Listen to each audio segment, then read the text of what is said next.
most of my astrology people have definitely met somebody that says they are a cusp sign, meaning their sign falls on a date that is in between the cusp of one sign and another sign as the sun transitions between the two.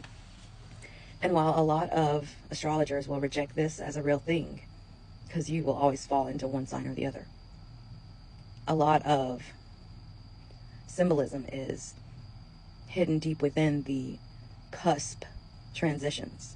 And I wanted to talk a little bit about that in this video.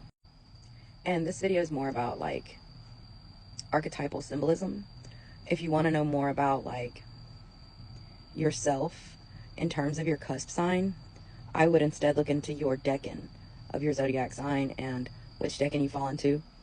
And that might give you a little more clarification on your particular traits and things that arise from being born on this cusp.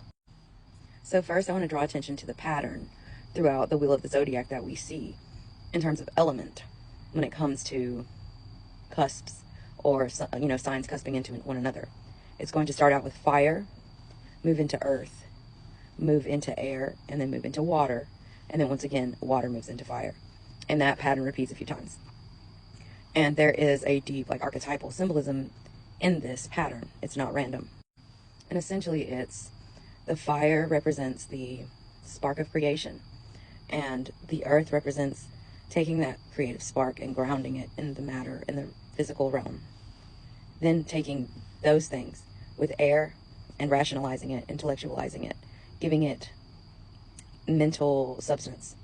And then from that, we're taking that into the depth of emotion, giving it soul and water. That's what that pattern kind of represents, and that's like the cycle of life itself. To start off, we have Aries and the Aries-Taurus cusp. This cusp is about mainly survival, where you have Aries, the survival aspect is more instinctual and primitive and primal, whereas with Taurus, it is more resourceful. It's building and creating a foundation and things like that, whereas with Aries, it's just you know, having a natural survival instinct. This is also about the physical body and those experiences that help us gain an understanding and awareness of ourselves and our environment, respectively. Aries, Taurus, ourselves and our environment. It helps us to gain a more intimate understanding of those things via our physical experiences. The Taurus Gemini cusp is a very playful cusp that is about sensory experimentation.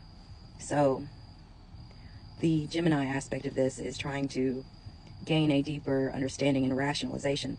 It is starting to intellectualize the sensory experience that Taurus creates. And so through doing this, it builds an intellect.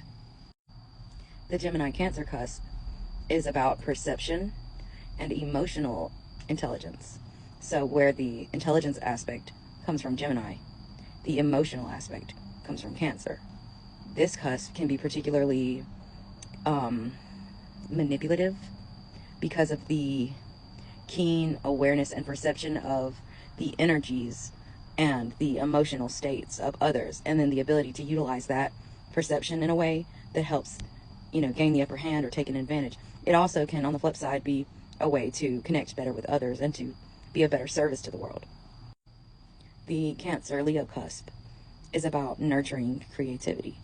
It takes the nurturing motherly qualities that the Cancer aspect side of things holds, and it turns them inwards to nurture the self, the ego, the true self, and nurture the gifts and talents and individuality of the self, and in a sense nurturing the inner child. This cusp in particular can be a bit hyper-focused on their subjective reality and prone to an emotional reaction, specifically when it comes to feeling their like being judged, or that their like individuality is not only not being appreciated but is being criticized. That's like a core wound type of thing, and that would really trigger a Cancer Leo cusp. The Leo Virgo cusp is about expressive devotion, and it's kind of like a sacrifice of the self or sacrifice of something for others. in a very kind of loud or outwardly expressive manner. Not necessarily always for attention from the outside world, but they definitely want to be acknowledged in their sacrifices that they're making, and they want their devotion to be appreciated and acknowledged. That's a very important aspect of this cusp. The Virgo Libra cusp is namely about discernment and like just judgment, as well as service, because we're taking the very critical, highly analytical Virgo and the very cooperative and harmonizing and judicious diplomatic Libra, and cusping them. So we're seeing a blend of both the balance and the equity and the true like justice come together with over hyper analyzation of everything in the environment, to where you're able to have an incredible amount of discernment that aids you in being of service to others. The Libra Scorpio cusp embodies the concept of relational depth, meaning the true connection and engagement with another person on an intimate level. It's got a lot to do with intimacy and connection, as well as the commitment to justice. So while Libra is all about the judgment, the objective third party weighing in, Scorpio is all about, once that verdict is given, once we know the guilt is there, the absolute commitment to seeing to it that justice is carried out by their hands or any other. And it's like a very personal, it's like a very personal thing they take up it takes up a lot of their like conviction, and they will not rest until they see that justice has been carried out in accordance to what they deem fit. So I'll do another part 2 for this video because it's gotten too long.